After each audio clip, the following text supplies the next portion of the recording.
দক্ষিণ চীন সাগরের ন্যাশনাল নেচার রিজার্ভ ঘোষণার বেইজিংয়ের পরিকল্পনার নিন্দা জানিয়েছে ওয়াশিংটন।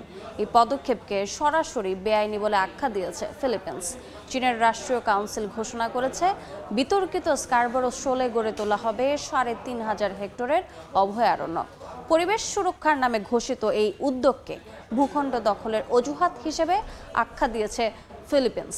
দেশটির পররাষ্ট্র মন্ত্রণালয় জানায় এটি ২০১৬ সালের সালিসি রায় এবং আন্তর্জাতিক সাগর আইন লঙ্ঘনের শামিল।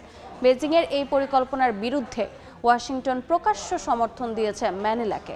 মার্কিন পররাষ্ট্রমন্ত্রী মার্কো রুবিও এক বিবৃতিতে বলেন, চীন জবরদস্তিমূলক কৌশল ব্যবহার করে প্রতিবেশী দেশগুলোর ওপর চাপ সৃষ্টি করছে, যা আঞ্চলিক স্থিতিশীলতার জন্য হুমকি।